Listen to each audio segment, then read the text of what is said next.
She used me for a night out, and I let her. I never thought I'd leave the Philippines feeling more alone than when I arrived, but that's exactly what happened. It started with a simple swipe. I was visiting the country with my family, a quick escape from the usual grind back home in the States.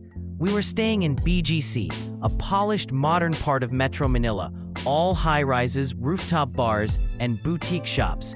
A far cry from the chaotic, colorful streets I remembered from childhood visits. One lazy afternoon, bored and a little curious, I downloaded Bumble, just to see what would happen. Then I matched with her, pretty, witty, from my hometown too. We hit it off in chat. She had this bubbly energy, like she was always one drink away from dancing on a table. She wanted to go out right away.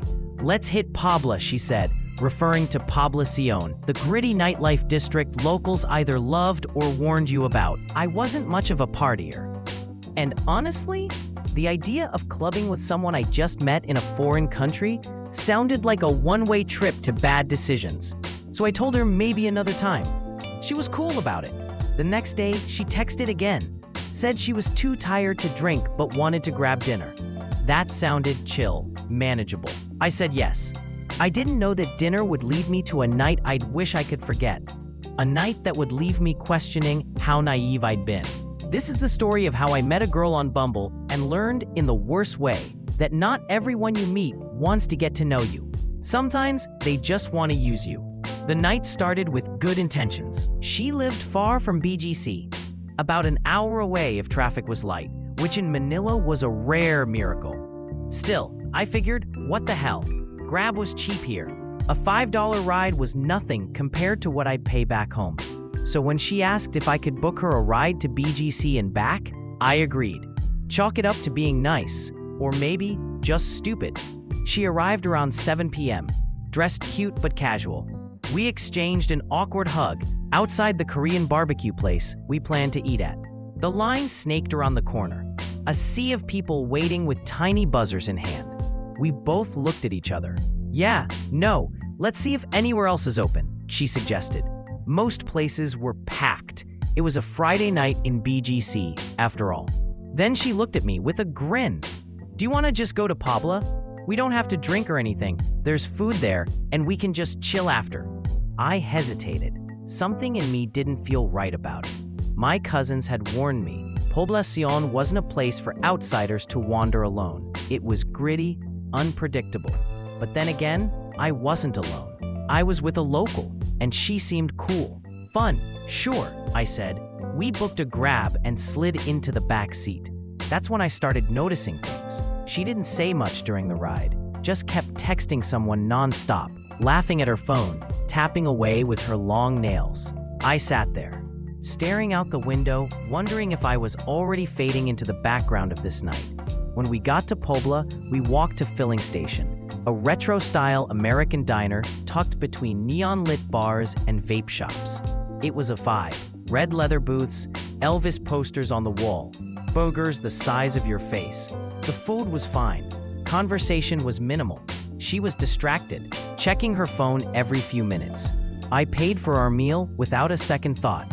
After all, this was a date, or so I thought. That's when she dropped the curveball. "Hey, my friends are in Pobla right now. Do you want to hang out with them?" It threw me off. Not because I'm antisocial, but because this night was supposed to be about us, getting to know each other. Not me being a third wheel in her social circle. "Honestly," I said, "I just wanted to hang out with you tonight.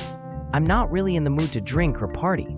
She laughed. "No, we don't have to drink. Let's just walk around a bit. Come on." Before I could even answer, she was out of her seat and halfway down the stairs. I followed. Part of me hoped this was just spontaneity, the fun kind. Outside, her phone rang again, but Guy's voice echoed through the speaker. She smiled. "That's one of my friends." Then, just like that, I was being introduced to some random dude I'd never seen in my life. He barely acknowledged me. As we walked, more friends showed up. I lost track of how many. They kept asking what I wanted to do. I kept saying the same thing. I didn't want to drink. I didn't want to party. I just wanted to hang out. But it was like they didn't hear me, or didn't care. She asked me again, "So, what do you want to do?" I repeated myself. I told you, I just want to hang out. I'm not in the mood for anything crazy. Then came the moment I knew the night was done. Well, do you just want to go home then? Because I'm gonna go with my friends. It hit me like a gut punch. All that effort, the ride, the dinner, the time, just for her to ditch me the moment the night turned into something she wanted more. I stood there on the crowded street, watching her eyes dart back and forth between me and her friends. Music thumped from nearby clubs. People laughed, stumbled, danced in the distance. And I felt like a ghost, just standing in the middle of it all, invisible. I'll just call a grab, I said, trying to keep my voice steady. She nodded. Okay, I'll wait with you. We stood in silence, bathed in pink neon light from a nearby bar sign. My phone glowed as I booked the ride. Then she looked at me. Wait, didn't you say you'd pay for my ride back? I stared at her. I actually blinked, like maybe I misheard. Yeah, but that was when you said we were gonna hang out. So, nah. Her face shifted. It wasn't anger, it was entitlement, like I had broken some unspoken contract. She paused. Just give me 500 pesos then. Her friend took a step closer. I could feel them boxing me in. My heart started to race. It wasn't about the money anymore. It was about principle. About feeling like prey in a city I barely knew. I imagined headlines. Tourist stabbed in night market dispute. My imagination spiraled. So I pulled out my wallet and handed her the bill. Thanks, she said, like it meant nothing. And just like that, I was back in a grab, sinking into the seat, staring at the rearview mirror as Poblacion faded behind me. That 30-minute ride felt like hours. My chest was heavy, my pride shattered, then my phone buzzed. Are you sure you don't want to come? We have more friends coming.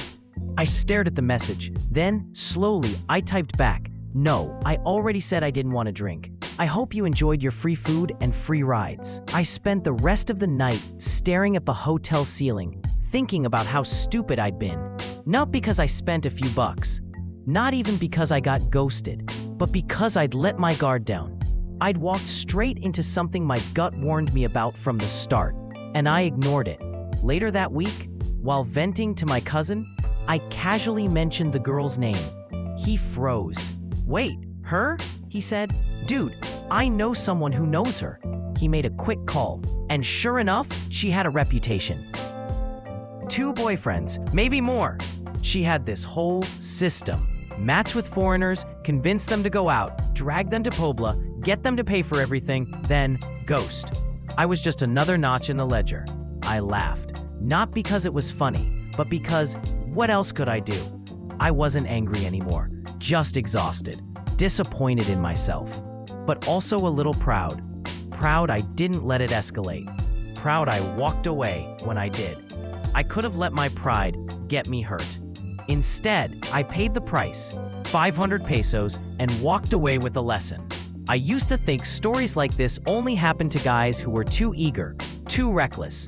But sometimes all it takes is one swipe, one impulsive decision, and you find yourself in a situation that shakes you up more than you expect. That night reminded me how important it is to trust your instincts, especially in unfamiliar places with unfamiliar people.